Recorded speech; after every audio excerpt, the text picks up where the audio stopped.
7-volume series on the radical 60s, several collections of essays on art, war, politics, and history, and the plays Emma and Marx in Soho. This year, a documentary based on the live performances of Howard Zinn's A People's History of the United States and Voices of a People's History of the United States is premiering on History, the History Channel. It's called The People Speak. It's co-directed by Howard Zinn, Anthony Arnov, and Chris Moore. It'll feature dramatic performances chronicling the history of the country from actors like Matt Damon and Josh Brolin and Viggo Mortensen and Marissa Tomei and Don Cheadle and Yasmin Guy and Kerry Washington and musicians like Bruce Springsteen and Eddie Vedder and John Legend. Well, Howard Zinn is in New York today to launch the new paperback edition of A Young People's History of the United States, which is adapted by Rebecca Steffoff. This evening, he'll be at the 92nd Street Y in New York, hosting a performance of readings and songs from Voices of a People's History of the United States. Welcome, Howard. Thank you, Amy. It's happy to be here. Great to have you with us. And that introduction before, I have Eddie Vedder singing Bob Dylan, Masters of War. Oh. Part of the... That's part of the documentary, yes. They're singing Dylan's song, Masters of War. I think we had Dylan listen to Eddie Vedder sing the song. We asked Bob Dylan if he wanted to sing. He said, no, that's good. Let Eddie sing it. And so we have Bob Dylan singing a Woody Guthrie song in the film Do Re Mi, one of Woody Guthrie's famous songs. Talk about this whole series and this, I mean, this is just growing. The People's History of the United States is a remarkable book that really, well, why don't you describe the philosophy, your approach to U.S. history? Yeah, well, of course, the idea of people's history is to go beyond what people have learned in school, and what I learned in school, or most people learn in school, and that is history through the eyes of the presidents and the generals and the battles fought in the Civil War. And we want the voices of people, of ordinary people, of rebels, of dissidents, of women, of black people, of Asian Americans, of immigrants, of socialists and anarchists and troublemakers of all kinds. And so we decided to put together, Anthony Arnov and I put together 200 documents. Seven Stories Press agreed to put it out. These 200 documents are the letters and memoirs and reminiscences of people who stood up against the establishment. Now, we have, for instance, a black woman recalling growing up in the South, in the segregated South, and walking to school, to her black segregated school, and having to walk through a white playground where she wanted to go on the swings, couldn't do it because she couldn't stop in this white playground. And she went into school and refused to sing the Star-Spangled Banner. And they asked her why. She said, because so long as I can't go on this swing, there's no liberty and justice for all. And so we have, that's just one of the many readings in our book. And in this Young People's History that we are launching tonight at the 92nd Street Y, we have a lot of these sort of dramatic words by people who have been dissidents and resistors in history. It's not we don't present the history of victimization. We're presenting a history of people fighting back. And we want to give Americans a history which shows them that it's possible to fight back, that you don't have to depend on the president and Congress and the Supreme Court. In fact, you'd better not depend on them because they're not going to solve the fundamental problems that we have in our society. We can only do it ourselves when we organize, when we act, when we protest. And so we're trying to, yes, energize people by learning a history that is provocative and that is inspirational.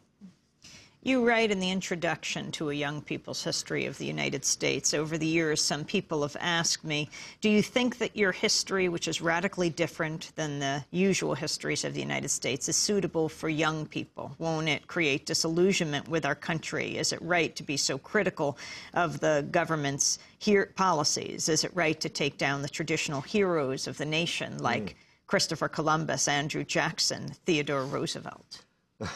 It's true that people have asked that question again and again. Should we tell kids that Columbus, whom they have been told was a great hero, that Columbus mutilated Indians and kidnapped them and killed them in pursuit of gold? Should we tell people that Theodore Roosevelt, who is held up as one of our great presidents, was really a warmonger who loved military exploits and who congratulated an American general who committed a massacre in the Philippines? Should we tell young people that? And I think the answer is we should be honest with young people. We should not deceive them. We should be honest about the history of our country. And we should be not only taking down the traditional heroes like Andrew Jackson, Theodore Roosevelt, but we should be giving young people an alternate set of heroes. Instead of Theodore Roosevelt, tell them about Mark Twain. Mark Twain everybody learns about as the author of Tom Sawyer and Huckleberry Finn, but when we go to school, we don't learn about Mark Twain as the vice president of the Anti-Imperialist League. We aren't told that Mark Twain denounced Theodore Roosevelt for approving this massacre of the Philippines. No, we want to give young people ideal figures like Helen Keller. And I remember learning about Helen Keller. Everybody learns about Helen Keller. A disabled person who overcame her handicaps and became famous. But people don't learn in school, and young people don't learn in school what we want them to learn when we do books like A Young People's History of the United States, that Helen Keller was a socialist. She was a labor organizer. She refused to cross a picket line that was picketing a theater showing a play about her. And so there are these alternate heroes in American history. There's Fannie Lou Hamer and Bob Moses. They're the heroes of the civil rights movement. There are a lot of people who are obscure, who are not known. We have in this young people's history, we have a young hero who was sitting on the bus and in Montgomery, Alabama, refused to leave the front of the bus. And it was before Rosa Parks. I mean, Rosa Parks is justifiably famous for refusing to leave her seat, and she got arrested, and that was the beginning of the Montgomery bus boycott and really the beginning of a great movement in the South. But this 15-year-old girl did it first.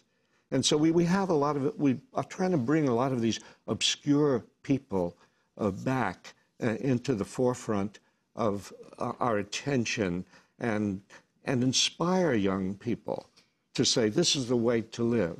Howard, we're going to break and then come back, but the break is a part of the performance of The People Speak. Howard Zinn is our guest, the legendary historian. New book, A Young People's History of the United States. Stay with us.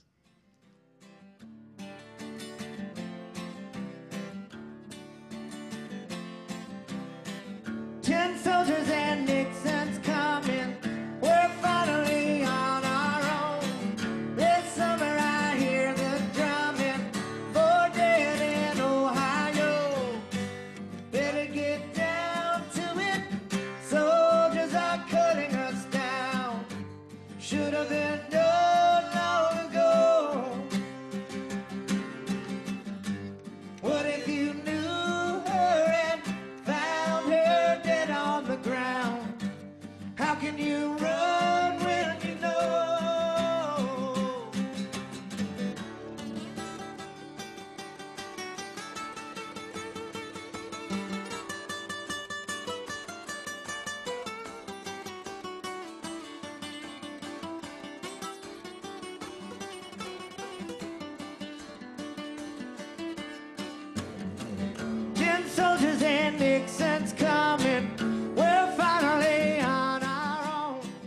Black Crowes, Chris and Rich Robinson, singing Neil Young's song, Ohio, about what happened on May 4th, 1970, the Kent State shootings. And I urge you to go to our website at democracynow.org to hear Alan and Chick Camphora. Alan was shot that day when we were on our Community Voices community media tour. We spoke to him on the campus at Kent State.